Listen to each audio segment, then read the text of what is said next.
새벽 4시 50분 알람 소리보다 먼저 눈을 떴습니다. 25년째 같은 시간에 일어나는 습관이 몸에 밴 탓이죠. 차고지에 도착하면 언제나 그렇듯 버스를 점검하고 출발 시간을 기다립니다. 운전대를 잡은 손에는 어느새 굳은 살이 박혔고 허리는 조금씩 굽어갔지만 제 인생은 평탄한 직선도로처럼 흘러가는 것 같았습니다. 그날도 평소와 다름없는 하루였습니다. 퇴근 후 집으로 돌아가는 길 문득 은행 통장을 확인했습니다. 잔고에 찍힌 숫자 1억 2천만 원. 25년간 아내와 함께 허리띠를 졸라매고 모은 돈이었습니다. 그날 저녁 오랜 친구의 전화 한 통이 제 인생을 송두리째 바꿔놓을 줄은 몰랐습니다. 한 번만 도와줘. 곧 갚을게. 확실한 정보야. 그렇게 시작된 도박의 늪은 제가 평생 쌓아온 모든 것을 순식간에 집어삼켰습니다. 모든 것을 잃고 아내 앞에 무릎을 꿇었을 때 그녀는 제가 예상치 못한 선택을 했습니다. 이것은 25년간 버스기사로 살아온 한 남자와 그의 곁을 지켜온 아내의 이야기입니다. 도박의 늪에서 허우적거리던 저를 구원한 건 제가 버린 돈이 아니라 결국 아내의 선택이었습니다. 저는 김정훈이라고 합니다. 올해 58살 서울 시내버스 운전기사로 30년째 일하고 있습니다. 어느 겨울 아침 출근길에 쓴 이 글이 누군가에게 도움이 됐으면 합니다. 25년 전 저는 33세 나이에 버스기사 일을 시작했습니다. 대학을 졸업하고 여러 직장을 전전하다가 결국 안정적인 직업을 찾아 선택한 길이었죠. 처음에는 버스 운전이 제게 맞을까 걱정도 많았습니다. 그저 생계를 위한 임시 직업이라 생각했을 뿐 평생 직장으로 여기진 않았어요. 아내 미영이와 결혼한 지 1년쯤 되었을 때였고 첫 아이가 곧 태어날 예정이었습니다. 아침 일찍 나가 밤늦게 돌아오는 생활, 교대 근무로 인한 불규칙한 수면 패턴, 도로 위의 긴장감. 적응하기 쉽지 않았습니다. 하지만 시간이 흐르면서 버스 운전대는 제 삶의 일부가 되었습니다. 출퇴근 시간에 바쁜 도로, 승객들의 다양한 표정, 계절마다 달라지는 창밖 풍경까지. 버스 한 대가 도시의 혈관을 따라 움직이는 동안 저는 수많은 사람들의 일상에 조용히 함께했습니다. 미영이는 초등학교 행정실에서 일했습니다. 우리 부부의 소득은 그리 많지 않았지만 단 한 번도 부족하다고 느끼지 않았어요. 아이가 둘이 되었을 때 우리는 작은 아파트 한 채를 마련했습니다. 대출금을 갚기 위해 저는 종종 추가 근무를 자원했고 미영이도 방학 때는 아르바이트를 했습니다. 우리 애들이 대학교 갈 때쯤이면 이 대출금도 다 갚고 여유가 생길 거야. 서로 다독이며 하루하루를 버텼습니다. 돌이켜보면 그때가 가장 행복했던 것 같습니다. 목표가 있었고 그 목표를 향해 함께 나아가는 기쁨이 있었으니까요. 우리 부부가 처음으로 통장을 만든 건 첫째 아이가 태어난 직후였습니다. 애들 대학 학자금이라고 적힌 그 통장에 매달 조금씩 돈을 넣었습니다. 월급에서 생활비와 대출금을 제외하고 남는 돈이 많지 않았지만 5만 원이라도 저축하려고 노력했습니다. 한 달에 한 번은 가족 외식을 했고 1년에 한 번은 국내 여행을 다녀왔습니다. 강원도 바닷가에서 아이들과 모래성을 쌓고 제주도에서 한라산을 바라보며 소원을 빌었던 기억이 아직도 선명합니다. 미영이는 항상 가계부를 꼼꼼히 썼습니다. 불필요한 지출을 줄이고 세일 기간을 노려 장을 보고 아이들 옷은 조카들에게 물려받곤 했습니다. 정훈 씨, 우리 이렇게 계속 모으면 애들 대학 보내고 나서도 노후자금 좀 남을 것 같아요. 미영이의 말에 저는 그저 웃으며 고개를 끄덕였습니다. 그때는 노후라는 게 아득히 멀게만 느껴졌으니까요. 시간은 생각보다 빨리 흘렀습니다. 아이들은 어느새 중학생, 고등학생이 되었고 미영이와 저는 어느덧 40을 훌쩍 넘겼습니다. 버스 노선도 여러 번 바뀌었고 회사도 2번 옮겼지만 제 직업은 여전히 같았습니다. 아침에 출근해서 하루 종일 도로 위에서 운전대를 잡고 수백 명의 승객을 태우고 내려주는 일.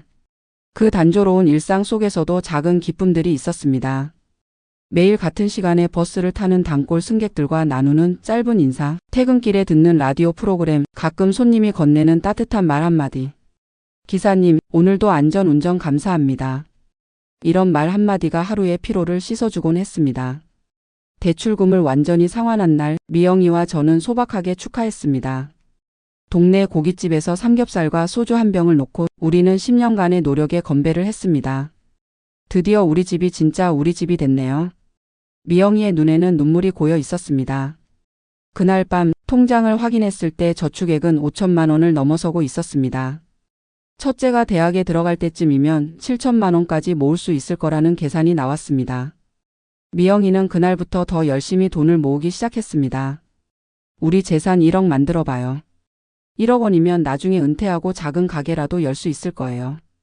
1억이라는 숫자는 그때 제게 큰 꿈이었습니다. 버스 기사의 월급으로 모으기에는 결코 작은 금액이 아니었으니까요. 하지만 우리는 천천히 그 목표를 향해 나아갔습니다. 첫째 아이가 대학에 합격했을 때 우리 통장에는 8천만 원이 있었습니다. 학비와 생활비를 충당하기에 충분한 금액이었죠. 둘째도 2년 후면 대학에 갈 터였고 그때까지 우리는 계속해서 저축했습니다. 그렇게 시간이 흘러 어느새 제 나이 53, 버스 운전대를 잡은 지 20년이 되어가고 있었습니다. 몸은 예전 같지 않았습니다. 허리와 무릎이 아프기 시작했고 어깨는 항상 뻐근했습니다. 하루 종일 앉아서 운전하는 일이 생각보다 몸을 많이 상하게 했나 봅니다. 그래도 저는 불평하지 않았습니다. 두 아이는 모두 대학에 진학했고 집은 온전히 우리 소유였으며 통장에는 9천만 원이 넘는 돈이 있었으니까요. 1억 원까지는 정말 조금만 더 모으면 되는 상황이었습니다. 그러던 어느 날 퇴근 후 집으로 돌아가는 길에 편의점에 들렀습니다. 물병을 들고 계산대로 향하는데 누군가 제 어깨를 두드렸습니다. 정훈아, 너 맞지? 김정훈? 돌아보니 대학 동기였던 현우가 서 있었습니다. 20에도 더 된 얼굴이었지만 그의 특유의 미소는 여전했습니다. 현우야, 얼마만이냐? 여기서 뭐 하는 거야? 우리는 그 자리에서 오랜 시간 이야기를 나눴습니다. 현우는 무역회사를 운영하다가 사업이 어려워져 잠시 쉬고 있다고 했습니다. 그래도 곧 다시 일어설 거야. 확실한 정보가 좀 있거든. 그의 말에 저는 그저 고개를 끄덕였습니다. 우리는 연락처를 교환하고 헤어졌습니다. 그로부터 일주일 후 현우에게서 전화가 왔습니다. 정훈아, 나 좀 만나자. 중요한 이야기가 있어. 퇴근 후 우리는 동네 포장마차에서 만났습니다. 소주 한 잔이 오가는 사이 현우는 자신의 계획을 말했습니다. 주식 투자야. 내가 확실한 정보를 알게 됐어. 다음 주에 크게 오를 종목이 있어. 저는 조심스럽게 대답했습니다. 나 그런 거 잘 몰라. 그냥 월급 모아서 저축하는 게 편해. 하지만 현우는 쉽게 물러서지 않았습니다. 정훈아, 너 아직도 버스 운전하지? 그렇게 해서 언제 편하게 살 건데? 기회가 왔을 때 잡아야지. 그의 말이 제 마음 한구석을 찔렀습니다. 25년 가까이 같은 일을 하면서도 가끔은 이 길이 맞는지 의심할 때가 있었으니까요. 얼마나 투자해야 하는데? 제 질문에 현우의 눈이 반짝였습니다. 5천만 원만 있으면 충분해. 한 달만 기다려봐. 2배는 너끈히 돌려받을 수 있을 거야. 집으로 돌아오는 길 저는 혼란스러웠습니다. 5천만 원은 결코 작은 돈이 아니었습니다. 우리 부부가 20년 넘게 모은 돈의 절반이 넘는 금액이었죠. 하지만 정말 2배가 된다면 1억을 넘어 2억까지 가능할지도 모릅니다. 은퇴 후의 생활이 더 여유로워질 수 있을 것 같았습니다. 그날 밤 미영이에게 현우를 만난 이야기를 했습니다. 하지만 주식 투자 제안에 대해서는 말하지 않았습니다. 미영이가 반대할 것이 뻔했기 때문입니다. 그녀는 항상 안전한 선택을 중요시했고 주식이나 투자 같은 것에는 관심이 없었습니다. 다음 날부터 저는 현우의 제안을 진지하게 고민하기 시작했습니다. 인터넷에서 주식 투자에 관한 정보를 찾아보고 성공 사례들을 읽었습니다. 길에서 만나는 승객들 중에도 주식으로 큰 돈을 번 이야기를 하는 사람들이 있었습니다. 요즘은 그냥 돈 모으는 것보다 투자가 답이래요. 자주 타던 중년 승객의 말이 제 귀에 맴돌았습니다. 일주일 후 저는 결심을 내렸습니다. 미영이 모르게 통장에서 3천만 원을 인출했습니다. 전부는 아니더라도 일단 이 정도로 시작해보자는 생각이었습니다. 현우에게 전화해서 만났고 돈을 건넸습니다. 걱정 마. 내가 책임질게. 한 달만 기다려봐. 현우의 자신감 넘치는 목소리에 저도 모르게 안심이 되었습니다. 처음 2주일은 아무 소식이 없었습니다. 문자로 물어보면 현우는 잘 돼가고 있어. 조금만 더 기다려라고만 답했습니다. 세 번째 주가 되자 불안해지기 시작했습니다. 현우와 연락이 잘 되지 않았고 만나자고 해도 계속 미루기만 했습니다. 한 달이 지났을 때 마침내 현우를 만날 수 있었습니다. 하지만 그의 표정은 어두웠습니다. 미안하다, 정훈아. 생각보다 상황이 안 좋아졌어. 제 심장이 빠르게 뛰기 시작했습니다. 무슨 말이야? 돈은 어떻게 됐어? 현우는 고개를 떨궜습니다. 다 잃었어. 주가가 갑자기 폭락했어. 순간 머리가 하얘졌습니다. 3천만 원. 그 돈은 우리 가족의 미래였습니다. 어떻게 이럴 수가 있어? 확실하다며? 내가 어떻게 미영이한테 설명해? 현우는 계속해서 사과했지만 이미 엎질러진 물이었습니다. 집으로 돌아가는 길 다리가 떨려 제대로 걷기도 힘들었습니다. 어떻게 미영이에게 이 사실을 말해야 할지, 어떻게 3천만 원을 다시 모아야 할지 생각할수록 숨이 막혔습니다. 결국 저는 미영이에게 진실을 말하지 못했습니다. 몸이 좀 안 좋아서 병원에 다녀왔어라는 거짓말로 늦은 귀가를 변명했습니다. 이후 몇 주 동안 저는 현우에게 계속 연락했습니다. 다시 한번 기회가 있을 거야. 이번에는 진짜 확실해. 조금만 더 투자하면 잃은 것도 다 만회할 수 있어. 절박한 상황에서 현우의 말이 다시 제 귀에 들어왔습니다. 통장에는 아직 6천만 원이 남아 있었습니다. 이것마저 잃으면 정말 끝이라는 생각에 머뭇거렸지만 이미 잃은 3천만 원을 되찾을 수 있다는 유혹이 너무 컸습니다. 그렇게 두 번째로 2천만 원을 현우에게 건넸습니다. 하지만 결과는 같았습니다. 이번에도 돈은 돌아오지 않았고 현우는 점점 연락이 뜸해졌습니다. 패닉 상태에 빠진 저는 마지막 희망을 걸고 남은 돈마저 투자하기로 했습니다. 이번엔 정말 확실해. 해외 주식이야. 한국 시장보다 훨씬 안정적이고 수익률도 높아. 현우의 말에 저는 남은 4천만 원까지 모두 건넸습니다. 그렇게 우리 부부가 20년 넘게 모은 돈 1억에 가까운 돈이 모두 사라졌습니다. 현실을 직시하는 데는 시간이 걸렸습니다. 처음에는 단순히 투자가 잘못됐다고 생각했습니다. 하지만 점차 현우의 말투, 행동, 그리고 갑자기 연락이 두절되는 상황. 모든 것이 의심스러워졌습니다. 어느 날 용기를 내어 현우의 사무실이라고 했던 곳을 찾아갔습니다. 그곳에는 현우의 흔적이 없었고 다른 회사가 입주해 있었습니다. 이전 세입자요? 몇 달 전에 야반 도주했다던데요. 월세도 몇 달 밀렸대요. 건물 관리인의 말에 저는 그 자리에 주저앉고 말았습니다. 사기를 당한 것입니다. 평생 모은 돈을 한순간에 잃어버린 것이죠. 집으로 돌아가는 길 어떻게 미영이에게 이 사실을 말해야 할지 막막했습니다. 아니, 말할 수 있을지조차 확신이 없었습니다. 결국 저는 또 다른 선택을 했습니다. 돈을 되찾기 위해 도박에 손을 댄 것이죠. 인터넷에서 쉽게 찾을 수 있는 불법 도박 사이트에 가입했고 남은 월급으로 베팅을 시작했습니다. 처음에는 운이 좋았습니다. 몇 번의 베팅으로 100만 원 정도를 벌었습니다. 이렇게 조금씩 모으면 언젠가는 잃은 돈을 되찾을 수 있을지도 모른다. 절박한 마음에 이런 생각이 들었습니다. 하지만 도박은 결코 출구가 될 수 없었습니다. 초반의 작은 승리는 더 큰 패배로 이어졌고 월급마저 모두 도박으로 날려버렸습니다. 신용카드 대출까지 받아 도박을 이어갔고 결국 카드 한도까지 모두 소진했습니다. 6개월 만에 1천만 원의 추가 빚까지 지게 되었습니다. 더 이상 숨길 수 없는 상황이 되었습니다. 집에 날아오는 카드 청구서, 통장에서 사라진 돈, 그리고 제 불안정한 행동.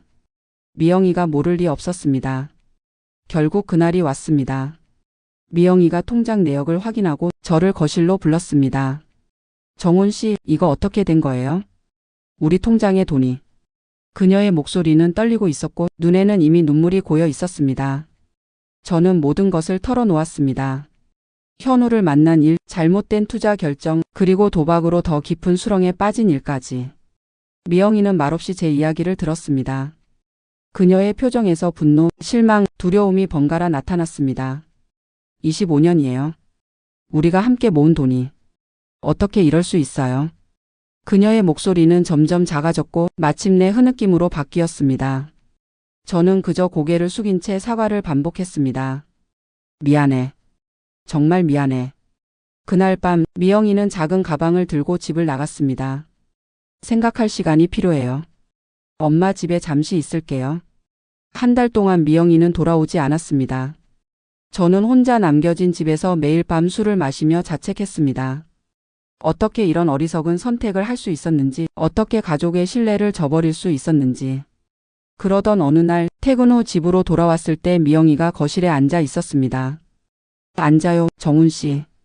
할 이야기가 있어요. 그녀의 목소리는 차분했고 눈빛은 단호했습니다. 제가 선택할 수 있는 길은 두 가지예요. 당신을 떠나거나 새로 시작하거나. 가슴이 덜컥 내려앉았습니다. 미영이가 이혼을 선택해도 이상하지 않을 상황이었습니다. 저는 새로 시작하기로 했어요. 하지만 조건이 있어요. 미영이는 테이블 위에 종이 한 장을 올려놓았습니다.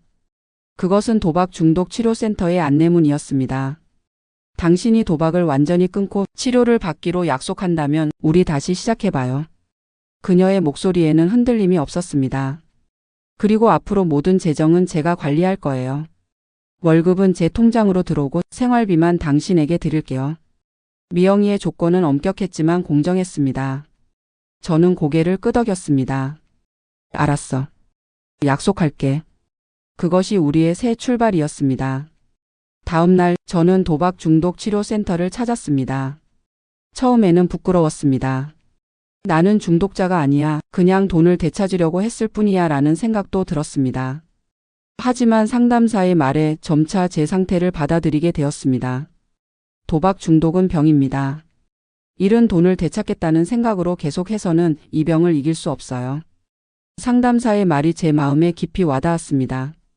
매주 2번씩 센터를 방문했고 소규모 그룹 치료에도 참여했습니다. 같은 문제로 고통받는 다른 사람들의 이야기를 들으며 저만 그런 것이 아니라는 사실의 위안을 얻었습니다. 미영이도 가족 치료 세션에 함께했습니다. 그녀는 제 옆에 앉아 손을 잡아주었고 우리 함께 이겨낼 수 있어요라고 속삭였습니다.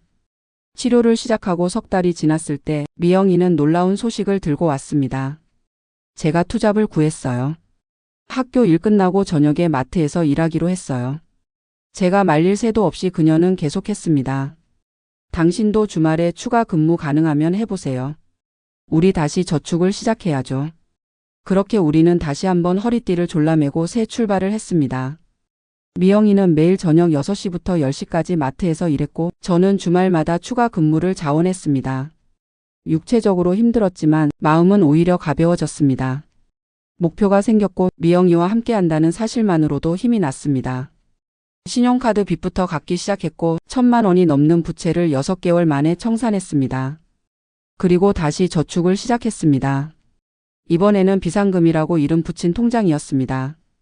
한 달에 50만 원씩 넣는 것을 목표로 했지만 종종 그보다 더 많이 저축할 때도 있었습니다.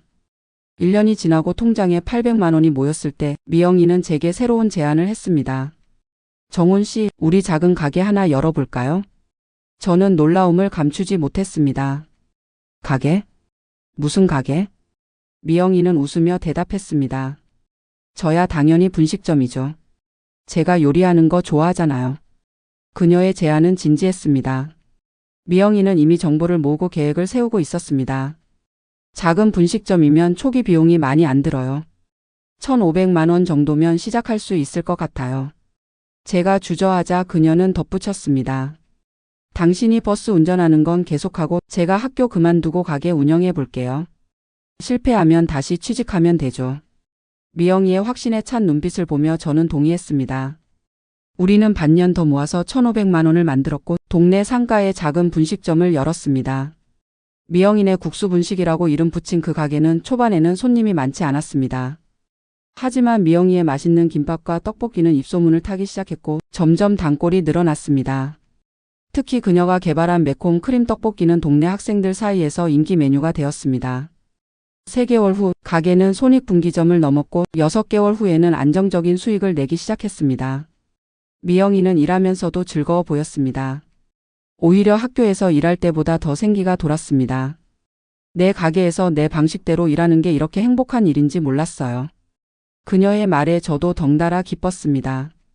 2년이 지났을 때 가게는 더 커졌고 아르바이트 직원도 2명을 고용할 만큼 성장했습니다. 월 순수익이 300만 원을 넘었고 이는 제 버스기사 월급과 비슷한 수준이었습니다. 우리는 다시 저축을 시작했고 통장 잔고는 다시 서서히 늘어났습니다. 도박 중독 치료도 꾸준히 받았습니다. 가끔씩 유혹이 찾아올 때도 있었지만 미영이와의 약속을 생각하며 견뎌냈습니다. 상담사는 제게 자주 말했습니다. 중독은 완전히 사라지지 않아요. 평생 조심하고 관리해야 하는 거죠. 그 말을 항상 가슴에 새겼습니다. 우리가 다시 2천만 원을 모았을 때 첫 번째 위기가 찾아왔습니다. 층간소음 문제로 위층 주민과 갈등이 있었던 아파트를 팔고 작은 단독주택으로 이사하자는 논의가 시작된 것입니다. 지금 집을 팔면 대출 다 갚고 2천만 원 정도 남을 거예요. 그걸로 좀 더 큰 전세를 구하거나 작은 집 구입에 대출을 더해서 마련할 수 있을 것 같아요. 미영이의 계획은 합리적이었습니다. 하지만 저는 불안했습니다. 또다시 큰 돈을 움직이는 것에 대한 두려움이 있었습니다. 도박 중독이 다시 고개를 들까 걱정되었죠. 이런 걱정을 미영이에게 솔직하게 말했습니다. 나도 모르게 다시 그런 생각이 들까봐 무서워. 미영이는 제 손을 꼭 잡았습니다. 걱정 마세요. 제가 모든 과정을 함께 할게요. 당신 혼자 결정하게 하지 않을게요. 그녀의 말에 용기를 얻었습니다. 우리는 함께 부동산을 돌아다니며 새 집을 찾았고 모든 서류 작업과 금융 거래도 함께 진행했습니다. 결국 우리는 가게에서 가까운 곳에 작은 단독주택을 마련했습니다. 아파트보다 오래된 집이었지만 작은 마당이 있어 미영이가 키우는 화초들을 놓기에 좋았습니다. 새 집으로 이사한 날 미영이는 특별한 저녁을 준비했습니다. 오늘은 축하해요. 우리가 다시 일어선 것을. 식탁 위에는 소주 한 병과 미영이가 직접 만든 음식들이 가득했습니다. 오랜만에 마시는 술이었지만 한 잔으로 만족했습니다. 이제는 절제하는 법을 알게 되었으니까요. 시간이 흘러 어느덧 제 나이 58, 버스 운전대를 잡은 지 25년이 되어가고 있었습니다. 미영이의 가게는 동네에서 꽤 유명한 맛집이 되었고 주말에는 줄을 서서 기다리는 손님도 있었습니다. 우리 통장에는 다시 5천만 원이 모였습니다. 예전만큼은 아니지만 새 출발을 생각하면 큰 성과였습니다. 아이들은 모두 대학을 졸업하고 자신들의 삶을 살아가고 있었습니다. 첫째는 회사에 취직해서 곧 결혼을 앞두고 있었고 둘째는 대학원에 진학해 연구에 몰두하고 있었습니다. 그들에게 제가 저지른 실수를 털어놓기까지는 시간이 필요했습니다. 처음에는 충격받고 실망했지만 우리가 다시 일어서는 모습을 보며 이해해 주었습니다. 아버지, 힘드셨을 텐데 다시 시작하셔서 정말 대단하세요. 첫째의 말에 가슴이 뭉클했습니다. 어느 날 미영이가 식탁에 앉아 제게 물었습니다. 정훈 씨, 버스 운전하는 거 언제까지 할 생각이에요? 그 질문에 잠시 생각에 잠겼습니다. 몸은 예전 같지 않았고 특히 허리와 무릎 통증이 자주 찾아왔습니다. 하지만 58배 나이에 새 직업을 찾는 것도 쉽지 않았습니다. 60까지는 해야 할 것 같아. 그래야 더 나은 연금을 받을 수 있으니까. 미영이는 고개를 끄덕였습니다. 그럼 2년 뒤에 은퇴하는 걸로 계획해요. 그때쯤이면 가게도 더 안정될 거고 비상금도 더 모일 거예요. 이제 우리에게는 계획이 있었습니다. 2년 후 제가 은퇴하면 미영이의 가게를 같이 운영하기로 했습니다. 작게 시작했던 분식점은 이제 쌀국수와 덮밥 메뉴까지 추가하며 성장하고 있었고 제가 합류하면 더 많은 메뉴를 개발할 수 있을 것 같았습니다. 저는 요리에 소질이 있지는 않지만 주방 보조와 배달을 담당할 수 있을 것 같았습니다. 노년의 부부가 같이 일하는 가게. 생각만 해도 좋네요. 미영이의 눈빛은 여전히 소녀 같았습니다. 돌이켜보면 제 인생에서 가장 큰 위기는 결국 가장 값진 교훈을 가져다 주었습니다. 도박으로 모든 것을 잃었지만 정말 중요한 것은 잃지 않았습니다. 미영이는 저를 떠날 수 있었습니다. 하지만 그녀는 저를 믿고 새 출발을 선택했습니다. 그녀의 선택이 제 인생을 구했습니다. 이제 우리는 제2의 인생을 준비하고 있습니다. 작은 가게를 중심으로 한 소박한 노후, 함께 일하고 함께 쉬는 생활. 물론 과거의 유혹이 완전히 사라진 것은 아닙니다.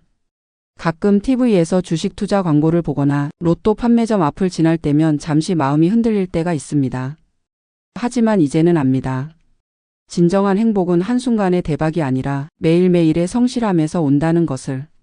버스 운전대를 25년간 잡아온 손에는 여전히 굳은 살이 박혀 있고 허리는 더 굽었지만 마음은 어느 때보다 단단해졌습니다. 오늘 아침에도 어김없이 4시 50분에 눈을 떴습니다. 출근 준비를 하며 거울을 바라봤습니다. 주름이 깊게 패인 얼굴, 희끗해진 머리카락. 그러나 눈빛은 더 밝아졌습니다. 오늘도 안전 운전하고 올게. 미영이에게 인사하고 집을 나서며 감사함을 느꼈습니다. 25년간 버스 기사로 모은 1억 원은 도박으로 날아갔지만 그 자리에 더 소중한 것들이 채워졌습니다. 신뢰, 용서, 그리고 새로운 시작. 인생이라는 긴 여정에서 때로는 예상치 못한 정류장에 내려야 할 때도 있습니다. 하지만 중요한 것은 다시 일어나 다음 버스를 기다리는 의지가 아닐까요? 저는 이제 알고 있습니다. 행복은 도착지가 아니라 여정에 있다는 것을. 그리고 그 여정에 함께할 사람이 있다면 어떤 폭풍우도 이겨낼 수 있다는 것을. 오늘도 버스 운전대를 잡으며 창밖으로 떠오르는 아침 해를 바라봅니다. 새로운 하루, 새로운 시작. 모든 것을 잃었다고 생각했지만 사실은 새롭게 찾은 것들이 더 많았습니다. 미영이가 선택한 길은 쉬운 길이 아니었습니다. 하지만 그 선택이 우리 부부에게 두 번째 기회를 주었고 지금의 행복을 가져다 주었습니다. 아내의 용기와 지혜에 매일 감사합니다. 오늘도 안전 운전을 마치고 저녁에는 미영이의 가게에 들러 함께 집으로 돌아갈 것입니다. 작지만 행복한 우리만의 세상으로. 그리고 내일도, 모레도, 그 다음 날도. 인생의 버스는 계속해서 달려갑니다. 때론 울퉁불퉁한 길을 지나기도 하지만 언젠가는 평온한 목적지에 도착할 것을 믿으며. 저는 김정훈, 서울 시내버스 운전기사, 그리고 미영이의 남편입니다. 잃어버린 돈보다 더 소중한 것을 찾은 행운아입니다.